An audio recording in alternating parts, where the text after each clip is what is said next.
Hey, and welcome back to Cannabis Infused Motherhood.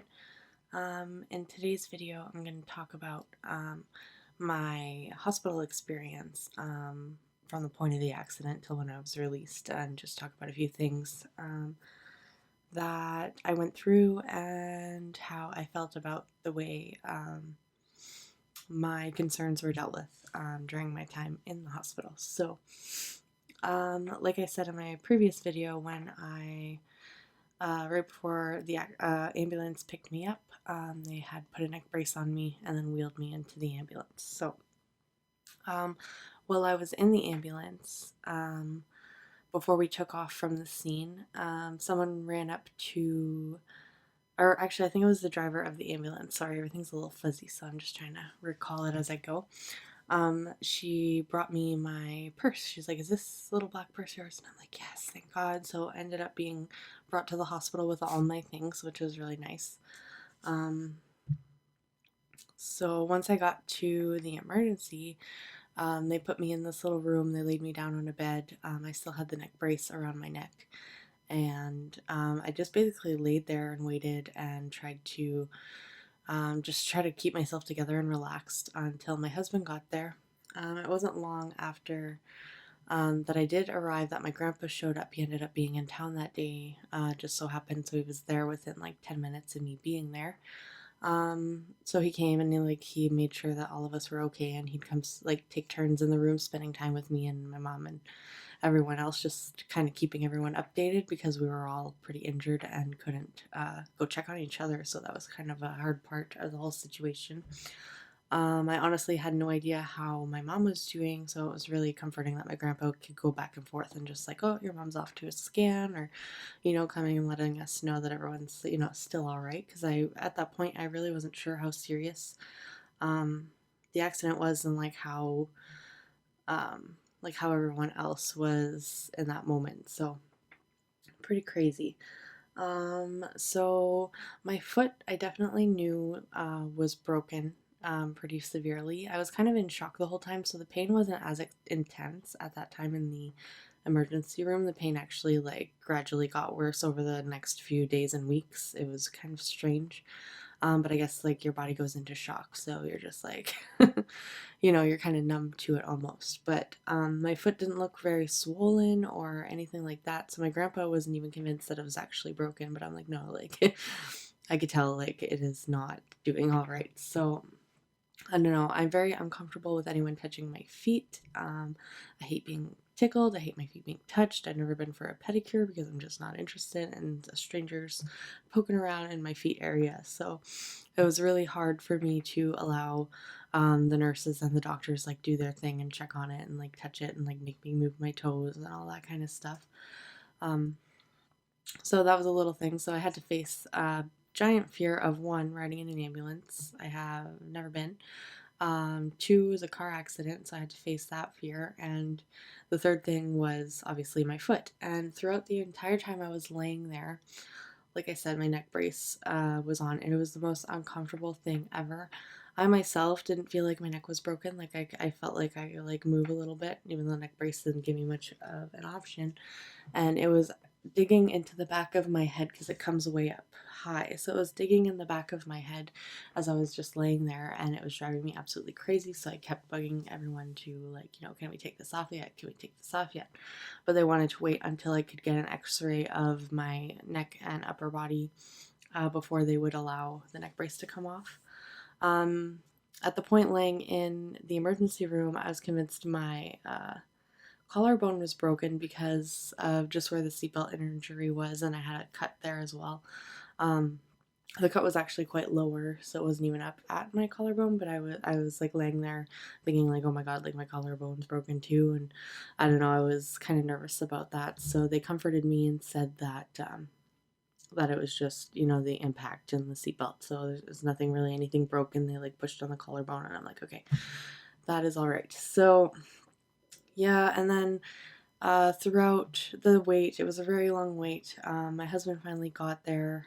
He had to wait for my sister to come, my other sister who wasn't with us at the time, to come from her town, which is about an hour and a half away. So he had to wait a good couple hours before he could even leave. to meet me at the hospital, which is another hour away from where we live. So yeah, it was pretty intense. So I felt really bad for him having to kind of just have that period of time waiting to like come see me and figure out if I'm okay and stuff. I know if I was like in the opposite um, end of that, I would be a complete mess trying to get to him and stuff like that. So, anyways, time just passed, hours passed, I don't even know. Eventually, I had all my tests done. I had to go for an MRI scan with the blue dye to make sure there was no internal bleeding and all my organs were okay. Um, I had a giant bruise all on my right side. Bruising, I had like a giant bruise for a little while right on my neck. I guess that's why they were so concerned and just wanted to double check before they took off the brace. Um, and then, yeah, like I said, people kept talking about me having to go for surgery to fix my foot. And at the time, I'm like, okay, broken foot, not a big deal.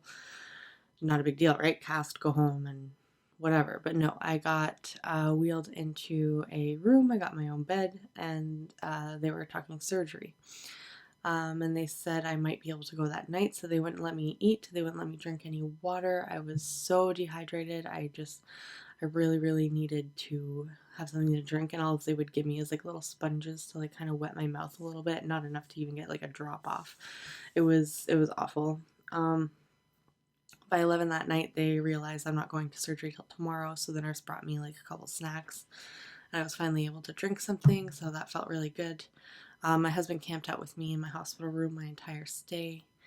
The next day, I got wheeled into surgery. I don't even know, probably in the afternoon sometime. They had me very medicated. I was getting injections and pills, and I had no idea what was going on. I was kind of like just going with the flow because I didn't know what else to do at that point. And then finally, it was time for me to get on the stretcher and go down to surgery. So I have never been for surgery. One of my biggest fears actually would be going, getting put to sleep when someone operating on me. So when I was in just about for them to put me down, I was like having major anxiety, and then they just kind of comforted me, put me to sleep, and then I woke up again in recovery. Um, so during the surgery, they went in and they cut my foot open. On my Instagram, there's pictures, like I said in my other video. You can go check out if you're interested in the gory, gross stuff.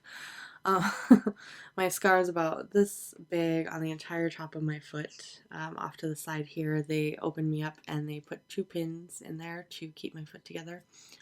So yeah, when I got out of surgery and I woke up in recovery, it was an excruciating wait for me to go back to my room and like see my husband. I was kind of petrified, and in that moment, it hit me that I have to go home to my 2 young kids who are 5 and around 2.5, and my oldest is on the spectrum. He doesn't understand. He is a big kid for 5 years old. He's very tall, very strong.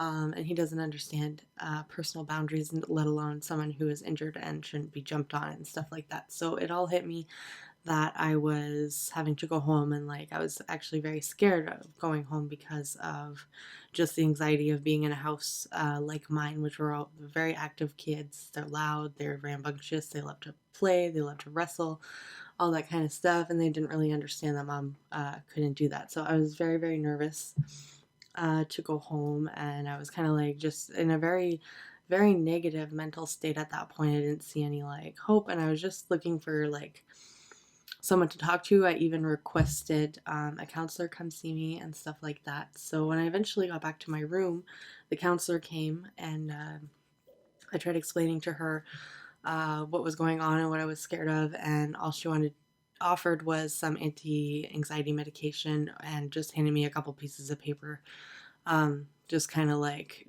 telling me what I can do and stuff like that, which was basically more like employment insurance and just getting covered while I'm working, but I'm not really have a typical job. I'm a stay-at-home mom, so none of it was really relevant to my current situation. I just felt very like brushed aside, brushed off. Nobody seemed to like truly show any compassion for that situation, so I really don't enjoy that aspect of it. It put me in a pretty bad place. And in my recovery, I was only in the hospital 2 nights, I think, the night of the accident and the following night, just recovering from the surgery. And then I went home. Um, so it all went by really slow but really fast at the same time. I was kind of loopy. I slept a lot. I cried a lot. I was very low, and I think it has to do with all the pain medication and just not being clear headed and just like being full of fear and anxiety, not only about my own personal well being, but also having to go home and try and heal in the environment that I live in because it's not a very relaxing, quiet environment. So it was quite an experience. I'll never forget it, that's for sure. But anyways, now that I'm home, I'm doing much better. Kind of just recording these videos to kind of share my story, to kind of work through my own stuff as I'm talking about it, and just to kind of put it out there that it's okay to not be okay sometimes. Like, I was completely not okay for quite some time after this accident, and I'm just beginning to be okay now. So, yeah, in my next video, I'm going to share more of the healing at home, and how I've been doing up to this point, because I went through some pretty dark stuff through the healing process. I've shedded a lot of fears, a lot of anxieties, a lot of how do you say that? A lot of kind of like attachment to the outcome. And I'm learning how to just kind of go with it and go with the flow and try to find like the little things in between, like, and enjoy my time, watching funny movies and things like that. Just really help when you're going through something like that, especially like physically injured, can't do much, right? So little thing you could do to cheer yourself up. So anyways, I'll go over a lot more on the next one. But anyways, thanks for tuning in, and I will talk to you later. Bye.